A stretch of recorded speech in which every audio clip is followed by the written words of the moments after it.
ಈ ಕಾರ್ಯಕ್ರಮದ ಪ್ರಾಯೋಜಕರು ಜೈನ್ ಇರಿಗೇಷನ್ ಸಿಸ್ಟಮ್ಸ್ ಲಿಮಿಟೆಡ್, ಜಾಗತಿಕ ತುಂತುರು ಮತ್ತು ಹನಿ ನೀರಾವರಿ ಉಪಕರಣಗಳ ಉತ್ಪಾದಕರು, ಬೇಸಾಯ ತಂತ್ರಜ್ಞಾನ ನಿರೂಪಕರು ಹಾಗೂ ರೋಗರಹಿತ ಟಿಶ್ಯೂ ಕಲ್ಚರ್ ಗಿಡಗಳು. ವೀಕ್ಷಕರೇ ನಮಸ್ಕಾರ. ಇವತ್ತಿನ ಕೃಷಿ ಋಷಿಯ ಅಂಗಳದಲ್ಲಿ ಕಾರ್ಯಕ್ರಮಕ್ಕೆ ತಮಗೆ ಸ್ವಾಗತ. ವೀಕ್ಷಕರೇ, ಇವತ್ತು ಕೂಡ ನಾವು ತೋಟಗಾರಿಕಾ ಮಹಾವಿದ್ಯಾಲಯ ಮೈಸೂರಲ್ಲಿದ್ದೀವಿ. ಇವತ್ತಿನ ಕಂತಿನಲ್ಲಿ ಇಲ್ಲಿನ ಸಹಾಯಕ ಪ್ರಾಧ್ಯಾಪಕರಾಗಿರುವಂತಹ ಡಾಕ್ಟರ್ ಅಮ್ರಿನ್ ತಾಜ್ ಅವ್ರನ್ನ ಮಾತಾಡಿಸಿ ಈ ಒಂದು ಕಮಲದ ಹೂವಿನ ಬೇಸಾಯ ಕ್ರಮಗಳನ್ನು ಯಾವ ರೀತಿ ಮಾಡಬೇಕು, ಅದಕ್ಕೇನಾದರೂ ಕೆರೆಗಳೇ ಬೇಕಾಗತ್ತಾ ಅಥವಾ ಬರೀ ಟೆರೆಸಲ್ಲೇ ಮಾಡ್ಬೋದಾ? ನೀವು ಇತ್ತೀಚೆಗೆ ಎಲ್ಲ ಕೇಳಿರ್ತೀರ, ಮಕಾನ ಅನ್ನುವ ಬೀಜ ಕೇಳಿರ್ತೀರ. ಅದು ಕೂಡ ಬಿಹಾರ ರಾಜ್ಯದಿಂದ ಕಳೆದ ವರ್ಷದಲ್ಲಿ ರಫ್ತಾಗಿತ್ತು. ಹಾಗಾಗಿ ಈ ಒಂದು ಹೂಗಳಿಗೆ ಈಗ ಹೆಚ್ಚಿಗೆ ಒಂದು ವಾಣಿಜ್ಯಿಕ ಮಹತ್ವ ಕೂಡ ಬರ್ತಾ ಇದೆ. ಆ ನಿಟ್ಟಿನಲ್ಲಿ ಇದರ ಮಹತ್ವ ಏನಿದೆ, ಇದರ ಬೇಸಾಯ ಕ್ರಮಗಳೇನು, ಯಾವ ಜಾಗದಲ್ಲಿ ಎಷ್ಟರ ಮಟ್ಟಿಗೆ ಯಾವ ರೀತಿ ಮಾಡ್ಬೋದು ಅನ್ನೋದು ಕುರಿತು ಇವತ್ತಿನ ಕಂತಿನಲ್ಲಿ ಅವ್ರನ್ನ ಕೇಳಿ ತಿಳಿದುಕೊಂಡು ಬರೋಣ, ಬನ್ನಿ. ನಮಸ್ತೆ ಎಲ್ಲ ವೀಕ್ಷಕರಿಗೂ. ನನ್ನ ಹೆಸರು ಡಾಕ್ಟರ್ ಅಮ್ರಿನ್ ತಾಜ್ ಅಂತ. ನಾನು ಸಹಾಯಕ ಪ್ರಾಧ್ಯಾಪಕಿಯಾಗಿ ಈ ತೋಟಗಾರಿಕೆ ಮಹಾವಿದ್ಯಾಲಯ ಮೈಸೂರಿನಲ್ಲಿ ಕಾರ್ಯನಿರ್ವಹಿಸುತ್ತಿದ್ದೇನೆ. ನಾನು ಇಂದು ನಿಮಗೆ ಈ ಪುಷ್ಪ ಬೇಸಾಯದಲ್ಲಿ, ನಿಮಗಾಗಲೇ ತಿಳಿದಿರದೆ, ಪುಷ್ಪ ಬೇಸಾಯ ಅಂತಂದರೆ ನಾವು ಪುಷ್ಪ ಬೇಸಾಯದಲ್ಲಿ ಈಗ ತೋಟಗಾರಿಕೆ ಬೆಳೆಗಳಲ್ಲಿ ಪುಷ್ಪ ಬೇಸಾಯ ಅನ್ನೋದು ಈಗ ಇತ್ತೀಚಿನ ದಿನಗಳಲ್ಲಿ ಬಹಳಷ್ಟು ಪ್ರಾಮುಖ್ಯತೆಯನ್ನು ಪಡ್ಕೊಂಡಿದೆ. ಯಾಕಂತಂದರೆ ನಾವು ಹಿಂದಿನ ದಿನಗಳಲ್ಲಿ ನಾವು ಈ ಬೇರೆ ತೋಟಗಾರಿಕೆ ಗಿಡಗಳು ಅಂತ ಅಂದರೆ ಈ ಹಣ್ಣು ಹಂಪಲಗಳು, ತರಕಾರಿ ಬೆಳೆಗಳು, ಇಂಥವಕ್ಕೆ ಜಾಸ್ತಿ ಪ್ರಾಮುಖ್ಯತೆಯನ್ನು ಕೊಡ್ತಾ ಬರ್ತಿದ್ವಿ. ಮತ್ತು ಪುಷ್ಪ ಬೇಸಾಯಕ್ಕೆ ಅಷ್ಟೊಂದು ಪ್ರಾಮುಖ್ಯತೆ ಇರಲಿಲ್ಲ. ಬಟ್ ಇತ್ತೀಚಿನ ದಿನಗಳಲ್ಲಿ ಹೇಗಾಗಿದೆ ಅಂದರೆ ನಾವು ಪುಷ್ಪ ಬೇಸಾಯಕ್ಕೆ ತುಂಬ ಪ್ರಾಮುಖ್ಯತೆಯನ್ನು ಕೊಡ್ತಾ ಇದ್ದೀವಿ. ಯಾಕಂತಂದರೆ ನಾವು ಹೇಳ್ದಂಗೆ ಮನುಷ್ಯ ಹುಟ್ಟಿದಿಂದ ಸಾವು ತನಕ ಹೂವಿನ ಜೊತೆಗೇ ಬೆರಿತಾ ಇರ್ತಾನೆ. ನಮಗೆ ಹೇಗೆ ಅಂದರೆ, ಒಂದು ಮಗು ಹುಟ್ಟಿದ ತಕ್ಷಣ ನಾವು ವೆಲ್ಕಮ್ ಮಾಡ್ಕೋಬೇಕು ಅಂತಂದರೆ ಹೂಗಳನ್ನು ಕೊಟ್ಬಿಟ್ಟು ನಾವು ವೆಲ್ಕಮ್ ಮಾಡ್ಕೋತೀವಿ. ಹಾಗೆ ಸಾಯೋ ತನಕನೂ ಮಧ್ಯದಲ್ಲಿ ಬರುವಂಥ ಏನೇ ಸಮಾರಂಭಗಳಿರಲಿ, ಮದುವೆ ಸಮಾರಂಭ ಇರಲಿ, ಯಾವುದೇ ಒಂದು ಸಮಾರಂಭಗಳಲ್ಲಿ ಹೂ ಇಲ್ಲದೆ ಪೂಜೆ ಪುನಸ್ಕಾರಗಳಿಗೆ ನಮ್ಮ ದಿವಸ ಸ್ಟಾರ್ಟ್ ಆಗೋದೇ ಹೂವಿಂದ. ಹೇಗೆ ಅಂತಂದರೆ ನಾವು ಪೂಜೆ ಪುನಸ್ಕಾರಗಳಿಗೆ ಹೂವಿಲ್ಲದೆ ನಾವೇನು ಮಾಡೋದೇ ಇಲ್ಲ. ಹಾಗಾಗಿ ಹೂವು ಹೇಗಾಗ್ಬಿಟ್ಟಿದೆ ಅಂದರೆ ಒಂಥರ ಪಾರ್ಟ್ ಆ್ಯಂಡ್ ಪಾರ್ಸಲ್ ಅಂತ ಹೇಳ್ತೀವಲ್ಲ, ಲೈಫ್ ಪಾರ್ಟ್ ಆ್ಯಂಡ್ ಪಾರ್ಸಲ್ ಥರ ಹೂಗಳು ನಮಗೆ ಬೇಕಾಗಿದ್ದಾವೆ. ಮತ್ತು ಸಾಯೋ ತನಕನೂ ಈಗ ನಾವು ಅವರನ್ನು ಕಳಿಸ್ಕೊಡ್ಬೇಕಾದ್ರೂ ಹೂ ಸಮೇತನೇ ಕಳಿಸ್ಕೊಡ್ತೀವಿ. ಹಾಗಾಗಿ ಇತ್ತೀಚಿನ ದಿನಗಳಲ್ಲಿ ಈ ಪುಷ್ಪ ಬೇಸಾಯ ಅನ್ನೋದು ತುಂಬ ಪ್ರಾಮುಖ್ಯತೆಯನ್ನು ಪಡ್ಕೊಂಡಿದೆ. ಮತ್ತು ಅಂತಾರಾಷ್ಟ್ರೀಯ ಕೇಂದ್ರಗಳಲ್ಲೂ ನಾವು ನೋಡ್ತೀವಿ, ಎಲ್ಲ ಮಾರುಕಟ್ಟೆಗಳಲ್ಲೂ ಬಹಳಷ್ಟು ಪ್ರಾಮುಖ್ಯತೆಯನ್ನು ಪಡ್ಕೊಂಡಿದ್ದೀವಿ. ಮತ್ತು ಮುಂಚಿನ ಕಾಲದಿಂದನೂ ನಮ್ಮ ಟ್ರೆಡಿಷನ್ ಹೇಗೆ ಅಂದರೆ ನಾವು ಹೂವಿನ ಬೆಳೆಗಳನ್ನು ಬೆಳ್ಕೊತಾನೆ ಬಂದಿದ್ದೀವಿ. ಆದರೆ ವಾಣಿಜ್ಯವಾಗಿ ಅಷ್ಟೊಂದಾಗಿ ಹೂಗಳನ್ನು ನಾವು ಬೆಳೀತಾ ಇರಲಿಲ್ಲ. ಬಟ್ ಇತ್ತೀಚಿನ ದಿನಗಳಲ್ಲಿ ಹೂಗಳನ್ನು ಬೆಳೆಸೋದ್ರಿಂದನೂ ವಾಣಿಜ್ಯವಾಗಿ ಬಹಳಷ್ಟು ರೈತರು ಲಾಭವನ್ನು ಪಡ್ಕೊಳ್ತಾ ಬರ್ತಾ ಇದ್ದಾರೆ. ಮತ್ತು ಇನ್ನೇನು ಅಂತಂದರೆ, ಇತ್ತೀಚಿನ ದಿನಗಳಲ್ಲಿ ನಾವು ಉದ್ದದೇಟಿನ ಹೂಗಳು, ನಾವು ಮುಂಚೆ ಪ್ರಾಚೀನ ಕಾಲದಿಂದ ಬೆಳೀತಿದ್ದು ನಾವು ಬಿಡಿ ಹೂಗೋಸ್ಕರ ಹೂಗಳನ್ನು ಬೆಳೀತಿದ್ವಿ. ನಾವು ಎಕ್ಸಾಂಪಲ್ ತಗೊಂಡ್ರೆ ಈಗ ನಮ್ಮ ಗುಲಾಬಿ ಹೂ ಇರಲಿ, ಚೆಂಡು ಹೂ ಇರಲಿ, ಈ ಸಂಪಿಗೆ ಹೂ ಇರಲಿ, ಸೇವಂತಿಗೆ ಹೂವು, ಇಂಥ ಬಿಡಿ ಹೂಗಳನ್ನು ತಗೊಂಡ್ಬಿಟ್ಟು ನಾವು ಅದನ್ನು ಪೋಣಿಸ್ಬಿಟ್ಟು ಹಾರಗಳನ್ನ ಮಾಡ್ಕೊಬಿಟ್ಟು ಎಲ್ಲ ಪೂಜೆ ಪುನಸ್ಕಾರಗಳಿಗಿರಲಿ, ಎಲ್ಲ ಸಭೆ ಸಮಾರಂಭಗಳಲ್ಲಿ ಉಪಯೋಗಿಸ್ಕೊಳ್ತಾ ಬರ್ತಿದ್ದೀವಿ. ಈಗಿನ ಟ್ರೆಡಿಷನ್ ಹೇಗಾಗ್ಬಿಟ್ಟಿದೆ ಅಂದರೆ ನಾವು ಈ ಉದ್ದದೇಟಿನ ಹೂಗಳ ಕಡೆಗೆ ಜಾಸ್ತಿ ಒಲವನ್ನು ತೋರಿಸ್ತಾ ಇದ್ದೀವಿ ಮತ್ತು ಒತ್ತನ್ನು ಕೊಡ್ತಾ ಇದ್ದೀವಿ. ಇದನ್ನು ಸಹ ನಾವು ವಾಣಿಜ್ಯವಾಗಿ ಬೆಳೆದ್ಬಿಟ್ಟು ರಫ್ತು ಸಹ ಮಾಡ್ತಾ ಇದ್ದೀವಿ. ಹಾಗಾಗಿ ಈ ಹೂವುಗಳಿಗೆ ಬಹಳಷ್ಟು ಪ್ರಾಮುಖ್ಯತೆ ಬಂದಿದೆ. ಮತ್ತು ಹೇಳಬೇಕು ಅಂತಂದರೆ ಈ ಪುಷ್ಪ ಕೃಷಿ ಬಹಳಷ್ಟು ಲಾಭದಾಯಕವಾಗಿದೆ. ಪುಷ್ಪ ಕೃಷಿ ಮತ್ತು ವಿನ್ಯಾಸ ಶಾಸ್ತ್ರದಲ್ಲಿ ಬರೀ ಪುಷ್ಪ ಕೃಷಿಗಷ್ಟೇ ಒತ್ತನ್ನು ಕೊಡ್ತಾ ಇಲ್ಲ ನಾವು. ಮತ್ತು ಯಾವುದೇ ಒಂದು ಮನೆ ಕಟ್ಟಿರ್ತೀವಿ ಅಂತ ಅಂದರೆ ಮನೆದು ಒಂದು ವ್ಯಾಲ್ಯೂ ಏನಂತೀವಿ, ಮಾನಿಟ್ರಿ ವ್ಯಾಲ್ಯೂ ಬರಬೇಕು. ಒಂದು ಮನೆ ಒಂದು ಬರೀ ನಾವು ಇಟ್ಕೆ ಮತ್ತು ಸಿಮೆಂಟ್ ಹಾಕ್ಬಿಟ್ಟು ಕಟ್ಟಿ ನೋಡೋದಕ್ಕಿಂತನೂ ಅದಕ್ಕೊಂದು ಉದ್ಯಾನ ಅಂತ ಇದ್ದರೆ, ಒಂದಷ್ಟು ಕುಂಡದಲ್ಲಿ ಗಿಡಗಳನ್ನು ಇಟ್ಬಿಟ್ಟು ಮತ್ತು ಒಂದಷ್ಟು ಲಾನು, ಒಂದಷ್ಟು ಹೂವಿನ ಗಿಡಗಳನ್ನ ಇಟ್ಟರೆ ಅದಕ್ಕೆ ಬರೋದೇ ಚಂದ ಬೇರೆ ಮತ್ತು ಅದಕ್ಕೆ ಬರುವಂಥ ವ್ಯಾಲ್ಯೂನೇ ಬೇರೆ. ಈಗ ಯಾವುದೇ ಒಂದು ಸ್ಕೂಲಿಗೆ ಹೋಗಲಿ, ನಾವು ಯಾವುದೇ ಒಂದು ಹಾಸ್ಪಿಟ್ಲಿಗೆ ಹೋಗಲಿ, ಯಾವುದೇ ಒಂದು ಇನ್ಸ್ಟಿಟ್ಯೂಟಿಗೆ ಹೋದರೂ ಬರೀ ಬಿಲ್ಡಿಂಗ್ ಇದ್ದರೆ ನೋಡೋಕ್ಕೆ ಚೆನ್ನಾಗಿ ಅನಿಸಲ್ಲ. ನಮ್ಮ ಕಣ್ಣಿಗೆ ಕಲರು, ಹಸಿರು, ಅಂದ ಕಾಣಿಸಿದ್ರೆ ಅದಕ್ಕೆ ವ್ಯಾಲ್ಯೂನೇ ಬೇರೆ. ಹಾಗಾಗಿ ಈಗ ಎಲ್ಲೇ ನೋಡಿದರೂ ಒಂದು ರೆಸಿಡೆನ್ಷಿಯಲ್ ಲೇಔಟ್ ಮಾಡಬೇಕು ಅಂತಂದರೂ ಅಲ್ಲೊಂದು ಉದ್ಯಾನವನ ಕಂಪಲ್ಸರಿಯಾಗಿರಬೇಕು. ಯಾಕಂದರೆ ಈಗ ನಾವು ನಮ್ಮ ಹೆಲ್ತ್ ಕಡೆಗೂ ಬಹಳಷ್ಟು ಒತ್ತನ್ನು ಕೊಡ್ತಾ ಬರ್ತಾ ಇದ್ದೀವಿ. ಮತ್ತು ಹೇಗೆ ಅಂತ ಅಂದರೆ ನಾವು ಅಲ್ಲೊಂದಷ್ಟು ವಾಕ್ ಮಾಡ್ತಾ ಇರಬೇಕಾದ್ರೆ ಒಂದು ಹಸಿರು ಯಾವುದೋ ಒಂದು ಕಲರ್ ನೋಡಿದ್ವಿ ಅಂತ ಅಂದರೆ ನಮಗೆ ಕಣ್ಣಿಗೆ ಸಿಗುವಂಥ ಅಂದನೇ ಬೇರೆ. ಹಾಗಾಗಿ ಈಗ ಇತ್ತೀಚಿನ ದಿನಗಳಲ್ಲಿ ಉದ್ಯಾನಗಳಿಗೆ, ಪುಷ್ಪ ಕೃಷಿಗೆ ಬಹಳಷ್ಟು ಒತ್ತನ್ನು ಕೊಡ್ತಾ ಬರ್ತಾ ಇದ್ದೀವಿ. ಈಗ ಒಂದೊಂದು ಕಾನ್ಸೆಪ್ಟೇ ಬಂದುಬಿಟ್ಟಿದೆ. ಈ ಹಾಸ್ಪಿಟಲ್ಗಳಲ್ಲಿ ಈ ಸೈಕ್ಯಾಟ್ರಿಕ್ ಪ್ರಾಬ್ಲಮ್, ಸೈಕಲಾಜಿಕಲ್ ಪ್ರಾಬ್ಲಮ್ಸ್ ಎಲ್ಲ ಇರೋರಿಗೆ ಅಲ್ಲೇ ಥೆರಪಟಿಕ್ ಗಾರ್ಡನ್ಸ್ ಅಂತಲೇ ಮಾಡಿಬಿಟ್ಟಿದ್ದಾರೆ. ಉದ್ಯಾನವನಗಳಲ್ಲಿ ಅಲ್ಲೇ ಇದನ್ನು ಈ ಥರ ಮಟೀರಿಯಲ್ನ ಮುಟ್ಟಿದ್ರೆ, ಇಂಥ ಗಿಡಗಳನ್ನ ಮುಟ್ಟಿದ್ರೆ, ಇಂಥ ಗಿಡ ನೋಡಿದರೆ ಅವರಿಗೆ ಬರೀ ಮನಸ್ಸಿಗೆ ಸಿಗುವಂಥ ಶಾಂತಿನೇ ಬೇರೆ ಆಗಿದೆ.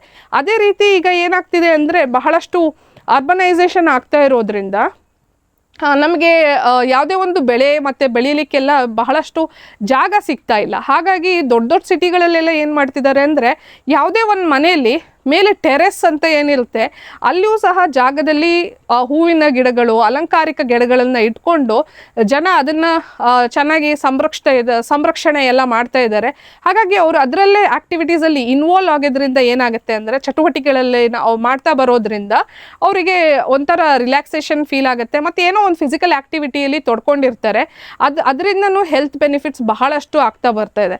ಮತ್ತು ಏನು ಅಂದರೆ ಸಿಟಿಗಳಲ್ಲೆಲ್ಲ ನಮಗೆ ಜಾಗ ಇರೋದಿಲ್ಲ ಮತ್ತು ತುಂಬ ಜಾಗದ ಕೊರತೆ. ಯಾಕಂದರೆ ಈಗಂತೂ ಗೊತ್ತಿದೆ ಲ್ಯಾಂಡ್, ಈ ಭೂಮಿಗೆ ರೇಟ್ ಅಂತೂ ಎಷ್ಟೊಂದು ಬರ್ತಾ ಇದೆ ಅಂತ ಹೇಳಿಬಿಟ್ಟು ಸ್ಕ್ವೇರ್ ಫೀಟ್ ಲೆಕ್ಕದಲ್ಲಿ ನಾವು ನಿಲ್ಲ ಜಾಗಕ್ಕೆ ಎಷ್ಟೆಷ್ಟು ಸಾವಿರಗಟ್ಟಲೆ ನಾವು ಕೊಡ್ತಾ ಇರ್ತೀವಿ. ನಾವು ಎಲ್ಲಿ ಈಗ ಬೆಳೆಯೋಕ್ಕೆ ಸಾಧ್ಯನೇ ಇಲ್ಲ ಹಳ್ಳಿ ಕಡೆಯಲ್ಲಿ ಎಲ್ಲ. ನಾವೀಗ ಈ ಮೆಟ್ರೋಪಾಲಿಟನ್ ಸಿಟಿಗಳಲ್ಲೆಲ್ಲ ಏನು ಮಾಡ್ತಾ ಇದ್ದಾರೆ ಅಂದರೆ ಗೋಡೆಗಳಲ್ಲೂ ಸಹ ವರ್ಟಿಕಲ್ ಗಾರ್ಡನ್ ಕಾನ್ಸೆಪ್ಟ್ ಮಾಡಿದ್ದಾರೆ. ಹೇಗೆ ಅಂತ ಒಂದು ಲಿವಿಂಗ್ ರೂಮು ಇಲ್ಲ ಒಂದು ಡೈನಿಂಗ್ ರೂಮು ಎಲ್ಲೆಲ್ಲಿರುತ್ತೆ ಅಲ್ಲೆಲ್ಲ ಗೋಡೆಗಳಿಗೇನೆ ಗ್ರೀನ್ ವಾಲ್ ಅಂತ ಹೇಳಿಬಿಟ್ಟು ವರ್ಟಿಕಲ್ ಗಾರ್ಡನ್ ಕಾನ್ಸೆಪ್ಟ್ನ ಮಾಡ್ಕೊಳ್ತಾ ಹೋಗ್ತಾ ಇದ್ದಾರೆ.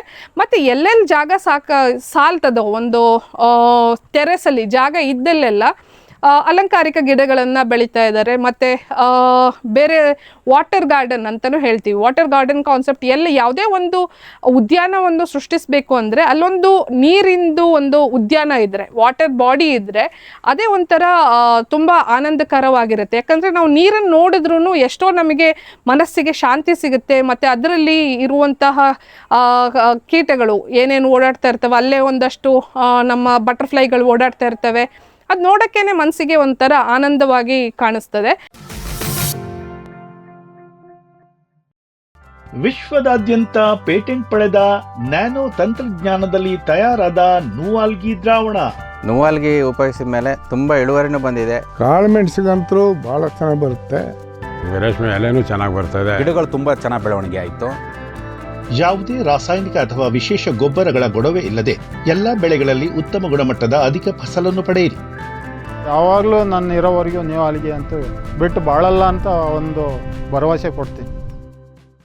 ಬ್ಯಾರಿಕ್ ಸೆಂಟರ್ ಫೆರ್ಮೋನ್ ಟ್ರಾಪ್ಸ್ನೊಂದಿಗೆ ರೇನೋಸಾರಸ್ ದುಂಬಿ ಮತ್ತು ಕೆಂಪು ಮೂತಿ ಹುಳುಗಳಿಂದ ತೆಂಗು, ತಾಳೆ, ಅಡಿಕೆ ಮರಗಳ ಸಂರಕ್ಷಣೆ, ತರಕಾರಿ ಮತ್ತು ಹಣ್ಣಿನ ಬೆಳೆಗಳಲ್ಲಿ ಹಣ್ಣಿನ ನೊಣಗಳ ನಿಯಂತ್ರಣಕ್ಕೆ ಬ್ಯಾರಿಕ್ ಸ್ಕ್ಯಾಚ್ ಫ್ರೂಟ್ ಫ್ಲೈ ಹಾಗೂ ವೆಜಿಟೇಬಲ್ ಫ್ಲೈ ಟ್ರ್ಯಾಪ್, ರಸ ಹೀರುವ ಕೀಟಗಳನ್ನು ಹಿಡಿಯಲು ಬಣ್ಣದ ಕ್ರೋಮ್ಯಾಟಿಕ್ ಸ್ಟಿಕ್ಕಿ ಟ್ರ್ಯಾಪ್ಸ್, ಪೇಟೆಂಟ್ ಹೊಂದಿದ ತಂತ್ರಜ್ಞಾನ, ದೀರ್ಘಕಾಲದವರೆಗೂ ಬಾಳಿಕೆ, ಕೀಟನಾಶಕಗಳಿಗೆ ಪರ್ಯಾಯ, ಪರಿಸರಕ್ಕೆ ಪೂರಕ, ಸುಸ್ಥಿರ ಸಾವಯವ ಕೃಷಿಗಾಗಿ ಬ್ಯಾರಿಕ್ಸ್.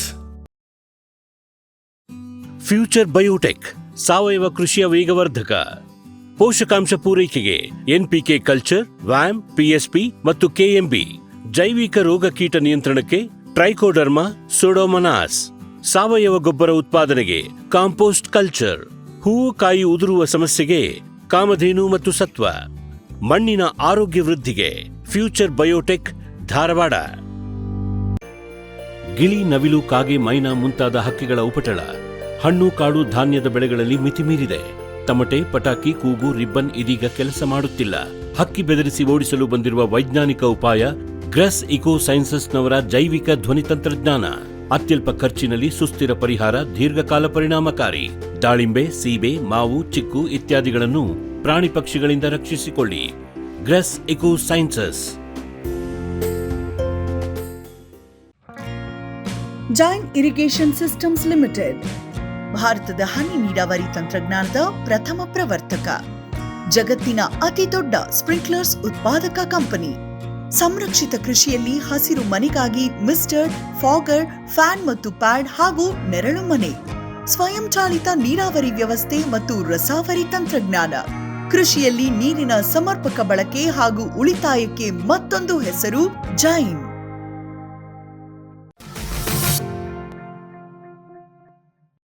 ಇತ್ತೀಚಿನ ದಿನಗಳಲ್ಲಿ ನಾವು ಹಳ್ಳಿ ಕಡೆ ಎಲ್ಲ ನೋಡ್ತಿದ್ವಿ, ಬಹಳಷ್ಟು ಕೆರೆ ಕಟ್ಟೆಗಳಲ್ಲೆಲ್ಲ ಈ ನಮ್ಮ ನ್ಯಾಷನಲ್ ಫ್ಲವರ್ ಆದ ಲೋಟಸ್ ಮತ್ತು ನಮ್ಮ ಇನ್ನೊಂದು ಗಿಡವಾದ ವಾಟರ್ ಲಿಲ್ಲಿ ಇಂಥದ್ದು ಗಿಡಗಳನ್ನು ನಾವು ಕೆರೆ ಕಟ್ಟೆಗಳಲ್ಲಿ ನೋಡ್ತಾ ಇದ್ವಿ.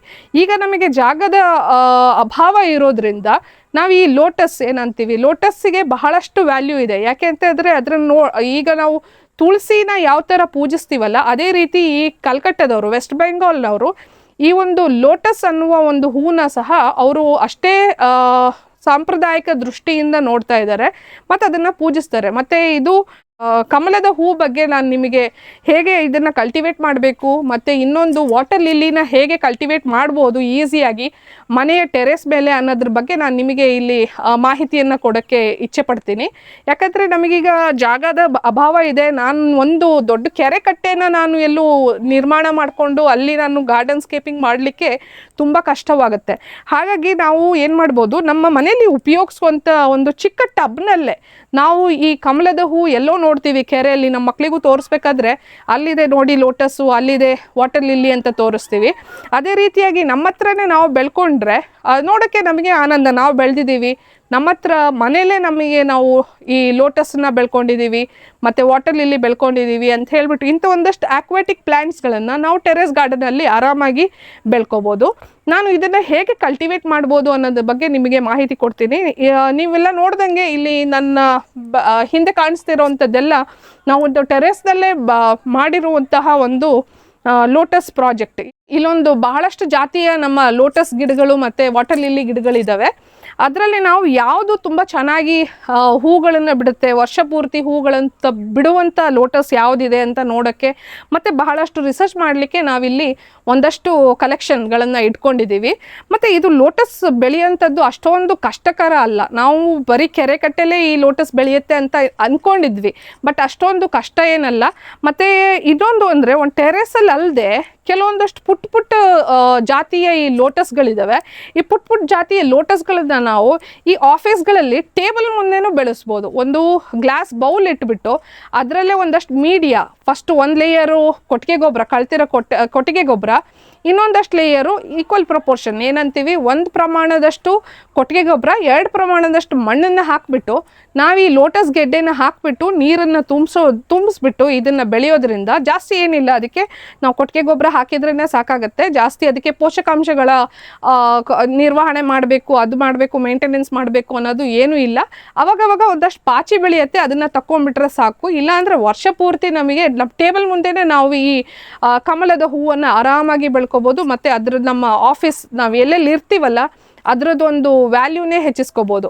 ಮತ್ತು ಇನ್ನು ಹೇಳಬೇಕು ಅಂತಂದರೆ ಇಲ್ಲಿ ನಾವು ಬೆಳೆಯೋದ್ರಲ್ಲಿ ಈಗ ನಾವು ಎಲ್ಲ ವೆಡ್ಡಿಂಗ್ ಪ್ರೋಗ್ರಾಮ್ಸ್, ಎಲ್ಲ ಮದುವೆ ಸಮಾರಂಭಗಳಲ್ಲಿ ಈಗ ನೋಡ್ತಾ ಇದ್ದೀವಿ. ಮುಂಚೆ ಎಲ್ಲ ನಾವು ರೋಸಿಂದ ಮಾಡಿರುವ ಮಾಲೆಗಳನ್ನು ನೋಡ್ತಾ ಇದ್ವಿ, ಇಲ್ಲಾಂದರೆ ಈ ಯಾವುದು ನಮ್ಮ ಮಲ್ಲಿಗೆ ಹಾರಗಳು ನೋಡ್ತಾ ಇದ್ವಿ, ಮತ್ತು ಇದು ಯಾವುದು ನಮ್ಮ ಸುಗಂಧರಾಜದ ಮಾಲೆಗಳು ನೋಡ್ತಾ ಇದ್ವಿ. ಬಟ್ ಈಚಿನ ದಿನಗಳಲ್ಲಿ ಹೇಗಾಗ್ಬಿಟ್ಟಿದೆ ಅಂದರೆ ನಾವು ಈ ಕಮಲದ ಹೂವಿಂದ ಮಾಡಿರೋ ಮಾಲೆಗಳನ್ನು ನೋಡ್ತಾ ಇದ್ದೀವಿ. ಕಮಲದ ಹೂಗಳಿಂದ ಮಾಲೆಗಳನ್ನು ಮಾಡ್ತಾ ಇದ್ದಾರೆ. ಬಟ್ ಇದಕ್ಕೆ ಬೆಲೆ ಹೇಗಿದೆ ಅಂತ ಅಂದರೆ ಸಾವಿರಾರು ಗಟ್ಟಲೆ ಬೆಲೆ ಬಾಳುವಂಥದ್ದು. ಯಾಕಂದರೆ ಇದು ಒಂಥರ ಈಗ ಟ್ರೆಂಡ್ ಆಗಿಬಿಟ್ಟಿದೆ.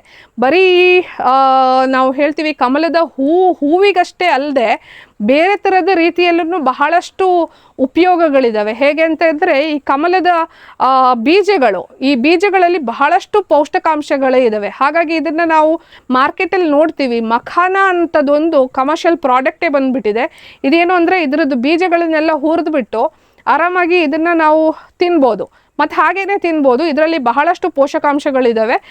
ಅಷ್ಟೇ ಅಲ್ಲದೆ ಈ ವೆಸ್ಟ್ ಬೆಂಗಾಲ್, ಕಲ್ಕಟ್ಟ ಕಡೆ ಎಲ್ಲದೂ ತಿಂತಾರೆ. ಈ ಕಮಲದ ಹೂವಿನ ಎಲೆಯಿಂದ ಹಿಡಿದು ಗೆಡ್ಡೆಗಳು ಎಲ್ಲ ಸಾಂಬಾರು, ಇಲ್ಲ ಪಲ್ಯ, ಈ ರೀತಿಯಾಗಿ ಹಬ್ಬ ಹರಿದಿನಗಳಲ್ಲಿ ಮಾಡ್ಕೋತಾ ಹೋಗ್ತಾರೆ. ಈ ರೀತಿಯಾಗಿ ಇದಕ್ಕೆ ಬಹಳಷ್ಟು ವ್ಯಾಲ್ಯೂ ಇದೆ. ಮತ್ತು ಅಷ್ಟೇ ಅಲ್ಲದೆ ಈಗ ನಾವು ನಮ್ಮ ಕೊಳಕಾದ ಪ್ರದೇಶ ಇರುತ್ತೆ, ನೀರಿಂದು ಎಲ್ಲ ಇರುತ್ತೆ ಅಲ್ಲ, ಅಲ್ಲಿ ನಾವು ಫೈಟೋ ರೆಮಿಡಿಯೇಷನಿಗೂ ಸಹ ನಾವು ಈ ಲೋಟಸನ್ನು ಬೆಳ್ಕೋಬೋದು.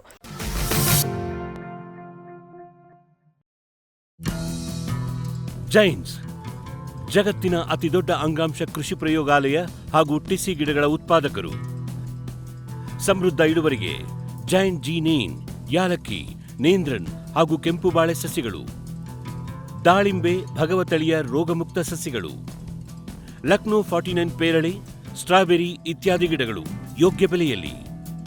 ಅಂಗಾಂಶ ಕೃಷಿಯ ಜಾಗತಿಕ ಬ್ರ್ಯಾಂಡ್ ಜೈನ್. ಮಂಗ, ಹಂದಿ, ಕಾಡೆಮ್ಮೆ, ಜಿಂಕೆ, ಆನೆ ಮುಂತಾದ ವನ್ಯಪ್ರಾಣಿಗಳ ಕಾಟದಿಂದ ಬೇಸತ್ತಿದ್ದೀರಾ? ಚಿಂತಿಸಬೇಡಿ. ಗ್ರಾಸ್ ಇಕೋಸೈನ್ಸಸ್ ಅವರ ಜೈವಿಕ ಧ್ವನಿ ತಂತ್ರಜ್ಞಾನ ನಿಮ್ಮ ನೆರವಿಗಿದೆ. ಕಾಫಿ, ಕೋಕೋ, ತೆಂಗು, ಅಡಿಕೆ, ದಾಳಿಂಬೆ, ಬಾಳೆ, ಹೂ, ಹಣ್ಣು, ತರಕಾರಿ, ಭತ್ತ, ಕಬ್ಬು ಬೆಳೆ ಸಂರಕ್ಷಿಸಿ. ಅಂತಾರಾಷ್ಟ್ರೀಯ ತಂತ್ರಜ್ಞಾನ, ಕೈಗೆಟುಕುವ ಬೆಲೆ. ಏರ್ಪೋರ್ಟ್ ಅಳವಡಿಸಿದ ತಂತ್ರಜ್ಞಾನ ಈಗ ನಿಮ್ಮ ತೋಟ ರಕ್ಷಣೆಗೆ. ಗ್ರಾಸ್ ಇಕೋಸೈನ್ಸಸ್. ಗ್ರೀನ್ ಪ್ಲಾಸ್ಟ್ ISI ಪ್ರಮಾಣೀಕೃತ ಪರಿಶುದ್ಧ HDPE ಜಿಯೋ ಮೆಂಬ್ರೇನ್ ಪಾಂಡ್ ಲೈನರ್ಗಳು. ಕೃಷಿ ಹೊಂಡ, ಕೆರೆ, ಕಾಲುವೆ, ಮೀನುಕೊಳ, ಸ್ಪಿರುಲಿನಾ ಹೊಂಡಗಳಿಗೆ ಬೇಕಾದ ಆಕಾರ ಮತ್ತು ವಿಸ್ತೀರ್ಣಗಳಲ್ಲಿ ಸರ್ಕಾರದ ಸಬ್ಸಿಡಿ ಯೋಜನೆಯಡಿ ಲಭ್ಯ. 100% ಪುನರ್ಬಳಕೆ, UV ಮತ್ತು ಒಡಕು ನಿರೋಧಕ, ಪಕ್ಕಾ ಜೋಡಣೆ, 5 ವರ್ಷಗಳ ಲಿಖಿತ warranty. Green plast. Megha solar energy solutions. ಸುಲಭ ಲಭ್ಯ, ಕೈಗೆಟುಕುವ, ಸ್ವತಂತ್ರ, ಸುಸ್ಥಿರ ಭವಿಷ್ಯದ ಗ್ರೀನ್ ಎನರ್ಜಿ ಉಪಾಯ.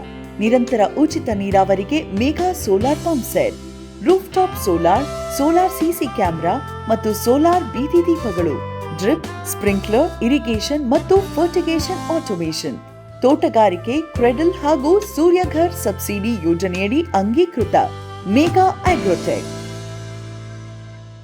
ಸಮೃದ್ಧ ಸಾವಯವ ಗೊಬ್ಬರ, MSGP ಮತ್ತು KCDC ಉತ್ಪಾದನೆ, ಫಾರ್ಮ್ ಟಿವಿಯಿಂದ ಸರಬರಾಜು.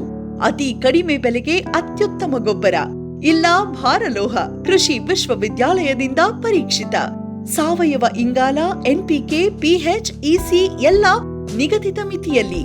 ಅಡಿಕೆ, ತೆಂಗು, ಬಾಳೆ, ಕಾಫಿ, ದಾಳಿಂಬೆ, ದ್ರಾಕ್ಷಿ, ಕಬ್ಬು, ಭತ್ತ, ಜೋಳ, ಹತ್ತಿ ಹೀಗೆ ಎಲ್ಲಾ ಬೆಳೆಗಳಿಗೂ ಪ್ರಶಸ್ತ. ಜೀವಂತ ಮಣ್ಣು, ಸಮೃದ್ಧ ಬೆಳೆ. ಅತ್ಯಧಿಕ ಲಾಭಕ್ಕೆ ಬಳಸಿ ಸಿಟಿ ಕಾಂಪೋಸ್ಟ್.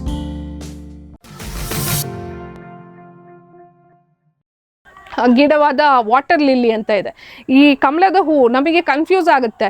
ಒಂದು ನೋಡಿದಾಗ ಹೂವು ಇದು ವಾಟರ್ ಲಿಲ್ಲಿ ಅಂತ ಅಂದರೆ ಅದು ನಿಂಫಿಯಾ ಸ್ಪೀಸಿಸು, ಇದು ನ್ಯೂಲಿಂಬೋ ನೂಸಿಫೆರಾ. ಈ ಕಮಲದ ಹೂ ಇದೆಯಲ್ಲ, ಇದು ನ್ಯೂಲಿಂಬೋ ನೂಸಿಫೆರಾ ಅಂತ ಹೇಳ್ತೀವಿ. ಅದು ಈ ಎರಡು ನಾವು ನೀರಲ್ಲಿ ಬೆಳಿತೀವಿ, ಆದ್ರೂ ಇದು ಎರಡು ನೋಡಲಿಕ್ಕೆ ಬಹಳ ಡಿಫರೆಂಟ್ ಆಗಿದ್ದಾವೆ. ಯಾಕೆಂದರೆ ಲೋಟಸಲ್ಲಿ ನಾವು ಹೇಗೆ ನೋಡ್ತೀವಿ, ಎಲೆಗಳು ಮೇಲಕ್ಕೆ ಬರ್ತವೆ. ಆದರೆ ಈ ವಾಟರ್ ಲಿಲ್ಲಿ ಅಂತ ಏನಂತೆ, ಅದರಲ್ಲಿ ವಾಟರ್ ಲಿಲ್ಲಿಯಲ್ಲಿ ಎಲೆಗಳು ನೀರು ಎಷ್ಟು ಇರುತ್ತೆ ಆ ಲೆವೆಲಿಗೆ ಇರ್ತವೆ, ಮೇಲಕ್ಕೆ ಬರೋದಿಲ್ಲ. ಈ ಎರಡನ್ನೂ ಸಹ ನಾವು ಕಮರ್ಷಿಯಲ್ ಮಾರ್ಕೆಟಲ್ಲಿ ಇದನ್ನು ಉದ್ದದೇಟಿನ ಹೂವಾಗೂ ಉಪಯೋಗಿಸ್ಕೊತಾ ಇದ್ದಾರೆ, ಮತ್ತು ಚಿಕ್ಕದೇಟಿನ ಹೂವಾಗೂ ಸಹ ಇದನ್ನು ಉಪಯೋಗಿಸ್ಕೊತಾ ಇದ್ದಾರೆ. ಹಾಗಾಗಿ ಇದಕ್ಕೆ ತುಂಬ ಪ್ರಾಮುಖ್ಯತೆ ಬರ್ತಾ ಇದೆ. ಹಾಗಾಗಿ ನಾವು ಇದನ್ನು ಆರಾಮಾಗಿ ಬೆಳ್ಕೋಬೋದು ಅಂತ ನಾನು ಹೇಳಲಿಕ್ಕೆ ಇಷ್ಟಪಡ್ತೀನಿ. ನಾನು ಆಗಲೇ ಹೇಳಿದೆ ಬೌಲ್ ಗಾರ್ಡನಲ್ಲಿ ಯಾವ ಥರ ಇದನ್ನು ನಾವು ಬೇಸಾಯ ಮಾಡ್ಬೋದು ಅಂತ. ಅದೇ ರೀತಿ ನಾವು ಹೊರಗಡೆ ಅಂತಂದರೆ ನಾವೆಲ್ಲೂ ಶೇಡಲ್ಲಿ ಇರ್ಲಿಕ್ಕೆ ಆಗೋದಿಲ್ಲ. ಯಾಕಂದರೆ ನಮಗೆ ಬಿಸಿಲಿರೋ ಪ್ರದೇಶದಲ್ಲಿ, ತುಂಬ ಬಿಸಿಲಿರೋ ಪ್ರದೇಶದಲ್ಲೂ ನಾವು ಇದನ್ನು ಬೆಳೆಯೋಕ್ಕಾಗೋದಿಲ್ಲ. ಒಂದು ಮೈಲ್ಡ್, ಒಂದು 25ರಿಂದ 30 ಡಿಗ್ರಿ ಸೆಲ್ಸಿಯಸ್ ಅಥವಾ 15ರಿಂದ 30 ಡಿಗ್ರಿ ಸೆಲ್ಸಿಯಸಲ್ಲಿ ಇರೋ ಟೆಂಪ್ರೇಚರಲ್ಲಿ ನಾವು ಹೊರಗಡೆ ವಾತಾವರಣದಲ್ಲಿ ಇಂಥ ಟೆರೆಸನ್ನು ಉಪಯೋಗಿಸ್ಕೊಬಿಟ್ಟು ಆರಾಮಾಗಿ ಇದನ್ನು ಕಲ್ಟಿವೇಟ್ ಮಾಡ್ತಾ ಹೋಗ್ಬೋದು. ನಾನೀಗ ನಿಮಗೆ ಇದನ್ನು ಹೇಗೆ ಬೇಸಾಯ ಮಾಡ್ತೀವಿ, ಇದನ್ನು ಹೇಗೆ ನಾವು ಬೆಳಿಬೋದು ಅನ್ನೋದ್ರ ಬಗ್ಗೆ ನಾನು ಮಾಹಿತಿ ಕೊಡಲಿಕ್ಕೆ ಇಚ್ಛಪಡ್ತೇನೆ. ಇಲ್ಲಿ ಹೇಗೆ ಅಂತ ಅಂದರೆ, ಒಂದು ದೊಡ್ಡ ಸೈಜ್ ಬಕೆಟು, 1.5 ಅಡಿಯಷ್ಟು ಅಗಲ, 1 ಅಡಿಯಷ್ಟು ಉದ್ದವಾದ ದೊಡ್ಡ ಬಕೆಟ್ ತಗೊಂಡು ಅದರಲ್ಲಿ 1/4 ಭಾಗದಷ್ಟು ಕಳಿತಿರೋ ಕೊಟ್ಟಿಗೆ ಗೊಬ್ಬರವನ್ನು ತುಂಬಿಸ್ಬೇಕಾಗತ್ತೆ. ನಂತರ ಅದರ 2 ಪಟ್ಟಷ್ಟು ಮಣ್ಣು ಅಂತ ಅಂದರೆ ನಮಗೆ ಜೇಡಿ ಮಣ್ಣು, ಈ ಕೆರೆ ಕಟ್ಟೆಗಳಲ್ಲಿ ಸಿಗೋಂಥ ಮಣ್ಣು ಸಿಕ್ಕಿದ್ರೆ ಒಳ್ಳೆಯದು. ಇಲ್ಲ ಅಂದರೆ ನಮಗೆಲ್ಲೂ ಸಿಗೋದಿಲ್ಲ ಅಂತಂದರೆ ಕೆಂಪು ಮಣ್ಣು ಸಾಕಾಗತ್ತೆ. ಕೆಂಪು ಮಣ್ಣು 1 ಲೇಯರ್ ಹಾಕಿಬಿಟ್ಟು, ಹೇಗೆ ಅಂದರೆ ಎರಡನ್ನೂ ಮಿಕ್ಸ್ ಮಾಡಬಾರ್ದು. 1 ಲೇಯರು ಕೊಟ್ಟಿಗೆ ಗೊಬ್ಬರ, 1 ಲೇಯರ್ ಮಣ್ಣನ್ನು ಹಾಕಿಬಿಟ್ಟು ನಾವು ಇದನ್ನು ಬೀಜದಿಂದನೂ ನಾವು ಸಸ್ಯಾಭಿವೃದ್ಧಿ ಮಾಡ್ಬೋದು. ಇಲ್ಲವಾದರೆ ನಾವು ಜಾಸ್ತಿ ಬೇಗ ನಮಗೆ ಹೂಗಳು ಬೇಕು ಅಂತ ಅಂದರೆ ಇದರಲ್ಲಿ ಗೆಡ್ಡೆಗಳಿರ್ತವೆ, ಆ ಗೆಡ್ಡೆಗಳಿಂದನೂ ಸಹ ನಾವು ಸಸ್ಯಾಭಿವೃದ್ಧಿ ಮಾಡ್ಬೋದು. ಈ ಒಂದು ಗೆಡ್ಡೆಯಲ್ಲಿ 1ರಿಂದ 2 ಗೇಣು ಇದ್ದರೆ ಸಾಕು. ಅದನ್ನು ನಾವು ಅಡ್ಡಡ್ಡವಾಗಿ ಇಟ್ಬಿಟ್ಟು ಸ್ವಲ್ಪ ಮಣ್ಣು ಹಾಕಿಬಿಟ್ಟು ಇನ್ನು ಉಳಿದಿರೋ ಜಾಗದ ಟಬ್ಬಲ್ಲೆಲ್ಲ ನೀರನ್ನು ತುಂಬಿಸ್ಬಿಟ್ಟು ನಾವು ಇದನ್ನು ಬೆಳಿಬೋದಾಗಿದೆ. ನಾವು ನಾಟಿ ಮಾಡಿದ 1 ಅಥವಾ 1.5 ತಿಂಗಳಲ್ಲೇ ನಮಗೆ ಬರೋಕ್ಕೆ ಸ್ಟಾರ್ಟ್ ಆಗ್ತವೆ. ಮತ್ತು ಅಷ್ಟೇ ಅಲ್ಲದೆ ಇದು ಹೂಗಳನ್ನು ನಾವು ಉಪಯೋಗಿಸ್ಕೋಬೋದು. ಮತ್ತು ಇನ್ನಲ್ಲದೆ ಈಗ ಹೇಗಾಗಿದೆ ಅಂತ ಅಂದರೆ ಎಲ್ಲರ ಹತ್ರ ಟ್ರೆಂಡ್ ಏನು ಅಂದರೆ ನಮ್ಮ ಹತ್ರ ಲೋಟಸ್ ಇದೆ ಅಂದರೆ ಅದೇ ಒಂಥರ ಪ್ರೆಸ್ಟೀಜಿಯಸ್ ವಿಷಯ ಥರ. ಗೆಡ್ಡೆಗಳಿದಾವಲ್ಲ ಇವಕ್ಕೆ ಇದು ಭಾಳ ಬೆಲೆ ಬಾಳುವಂಥದ್ದು. ಯಾಕೆಂದರೆ ನೀವು ಗೂಗಲ್ ಮಾಡಿನೂ ನೋಡ್ಬೋದು. ಒಂದು ಗೆಡ್ಡೆಯ ಬೆಲೆ ಹೇಗಿದೆ ಅಂತ ಅಂದರೆ 150 ರೂಪಾಯಿಯಿಂದ ಹಿಡಿದ್ಬಿಟ್ಟು ಕೆಲವೊಂದು 1000 ಪೆಟಲ್ ಲೋಟಸ್ ಅಂತಲೂ ಬರುತ್ತೆ. ಅಂದರೆ ಅದರಲ್ಲಿ ಇದು 1000 ಪೆಟಲ್ಸ್ ಇರ್ತವೆ. ಅಂಥಕ್ಕೆಲ್ಲ 3000 ರೂಪಾಯಿ ತನಕನೂ ಹೋಗುತ್ತೆ. ಹಾಗಾಗಿ ನಾವು ಒಂದು ಪ್ಯಾಷನ್ ಆಗಿ ಮಾಡಿಕೊಂಡ್ರೆ ನಮ್ಮ ಹತ್ರ ಒಂದಷ್ಟು ಇದೆ ಗಿಡಗಳು ಅಂತ ಅಂದರೆ ನಾವು ಒಂದು ವರ್ಷದ ನಂತರ ತೆಗೆದು ನೋಡಿದ್ರೆ ಜಾಸ್ತಿ ಗೆಡ್ಡೆಗಳಿರ್ತವೆ. ಅದನ್ನು ಸಹ ನಾವು ಆನ್ಲೈನ್ ಮುಖಾಂತರ ಅಥವಾ ನಮ್ಮ ಅಕ್ಕಪಕ್ಕದವರು ಇನ್ನು ಲ್ಯಾಂಡ್ಸ್ಕೇಪ್ ಮಾಡುವಂಥ ಪ್ಯಾಷನ್ ಇರೋರಿಗೆ ನಮ್ಮ ಗ್ರೂಪ್ಸಲ್ಲೇ ಅವ್ರಿಗೆ ನಾವು ಮಾರ್ಕೋಬೋದು. ಅದು ಒಂಥರ ಲಾಭದಾಯಕ ಒಂದು ಹಾಬಿ ಅಂತ ಹೇಳೋಕ್ಕೂ ನಾನು ಇಷ್ಟಪಡ್ತೀನಿ. ಅದೇ ರೀತಿ ಸೇಮ್ ವಾಟರ್ ಲಿಲ್ಲಿನೂ ಸಹ ಇದೇ ರೀತಿಯಾಗಿ ನಾನು ಈ ಕಮಲದ ಹೂವನ್ನ ಯಾವ ಥರ ಬೆಳಿತೀವಲ್ಲ ನಾನು ಪ್ರೊಸೀಜರ್ ಹೇಳ್ದಂಗೆ ಸೇಮ್ ಪ್ರೊಸೀಜರಲ್ಲಿ ಬೆಳೆಯುವಂಥದ್ದು. ಅದರಲ್ಲೂ ಗೆಡ್ಡೆಗಳು ಬರ್ತವೆ. ಆ ಗೆಡ್ಡೆಯಿಂದನೂ ಆರಾಮಾಗಿ ಬೆಳಿಬೋದು. ಮತ್ತು ನಮಗೆ ಆನ್ಲೈನಲ್ಲಿ ಈ ಬೀಜಗಳು ಸಿಗುತ್ತೆ ಈ ಲೋಟಸ್ದು. ಆದರೆ ಅದರದ್ದು ಪ್ರಾಬ್ಲಮ್ ಏನು ಅಂತ ಅಂದರೆ ಸೀಡು ಭಾಳ ಗಟ್ಟಿಯಾಗಿರುತ್ತೆ. ಆ ಸೀಡ್ ಕೋಟನ್ನು ತೆಗೆದುಬಿಟ್ಟು ನಾವು ಅದನ್ನು ಮೊಳಕೆ ಬರೆಸ್ಬಿಟ್ಟು ನಂತರ ಹಾಕಬೇಕಾಗತ್ತೆ. ಬಟ್ ನಾವು ಗೆಡ್ಡೆಯಿಂದ ಬೆಳೆಯೋದ್ರಲ್ಲಿ ನಾನು ಆಗಲೇ ಹೇಳ್ದಂಗೆ 2 ತಿಂಗಳಲ್ಲಿ 3 ತಿಂಗಳಲ್ಲಿ ನಮಗೆ ಹೂವುಗಳು ಸಿಗುತ್ತೆ. ಅದು ನಿಮ್ದು ಯಾವ ಜಾತಿಯ ಒಂದು ಕಮಲದ ಹೂವಿನ ತಳಿ ತಗೊಂಡಿದ್ದೀರ ಅದ್ರ ಮೇಲೆ ಡಿಪೆಂಡ್ ಆಗುತ್ತೆ. ಆದರೆ ನಾವು ಬೀಜಗಳು ಹಾಕಿದಾಗ ವರ್ಷ ಪೂರ್ತಿ ನಮಗೆ ಕಾದ್ರೂ ನಮಗೆ ಹೂಗಳು ಬರದಲೇ ಇರುವ ಚಾನ್ಸಸ್ ಸಹ ಇರುತ್ತೆ. ಹಾಗಾಗಿ ಗೆಡ್ಡೆಗಳಿಂದ ಸಸ್ಯಾಭಿವೃದ್ಧಿ ಮಾಡೋದು ಒಳ್ಳೆಯ ಒಂದು ಮೆಥಡ್ ಅಂತ ನಾನು ಹೇಳಕ್ಕೆ ಇಷ್ಟಪಡ್ತೇನೆ. ವೀಕ್ಷಕರೇ, ಇಷ್ಟೊತ್ತು ನಮಗೆ ಡಾಕ್ಟರ್ ಅಮ್ರೀನ್ ತಾಜ್ ಅವರು ಈ ಒಂದು ಕಮಲ ಆಗಿರ್ಬೋದು, ವಾಟರ್ ಲಿಲ್ಲಿ ಆಗಿರ್ಬೋದು, ಇದರ ಬೇಸಾಯ ಕ್ರಮಗಳನ್ನು ಯಾವ ರೀತಿ ಮಾಡಬೇಕು, ಯಾವ ರೀತಿ ಟೆರೆಸಲ್ಲೇ ಮಾಡಿ ಇದರಿಂದ ಕೂಡ ಒಂದು ವಾಣಿಜ್ಯಿಕ ಆದಾಯವನ್ನು ತೆಗಿಬೋದು ಅಂತೇಳಿ ಸಾಕಷ್ಟು ಮಾಹಿತಿಯನ್ನು ನೀಡ್ತಾ ಇದ್ರು. ಹಾಗಾಗಿ ಇಷ್ಟೊತ್ತು ಮಾಹಿತಿ ಕೊಟ್ಟಿದ್ದಕ್ಕೆ ಅವರಿಗೆ ಧನ್ಯವಾದಗಳನ್ನು ತಿಳಿಸುತ್ತಾ ಇವತ್ತಿನ ಕಾರ್ಯಕ್ರಮವನ್ನು ಇಲ್ಲಿಗೆ ಮುಗಿಸ್ತಾ ಇದ್ದೀವಿ. ನಮಸ್ಕಾರಗಳು. ಈ ಕಾರ್ಯಕ್ರಮದ ಪ್ರಾಯೋಜಕರು ಜೈನ್ ಇರಿಗೇಷನ್ ಸಿಸ್ಟಮ್ಸ್ ಲಿಮಿಟೆಡ್, ಜಾಗತಿಕ ತುಂತುರು ಮತ್ತು ಹನಿ ನೀರಾವರಿ ಉಪಕರಣಗಳ ಉತ್ಪಾದಕರು, ಬೇಸಾಯ ತಂತ್ರಜ್ಞಾನ ನಿರೂಪಕರು ಹಾಗೂ ರೋಗರಹಿತ ಟಿಶ್ಯೂ ಕಲ್ಚರ್ ಗಿಡಗಳು.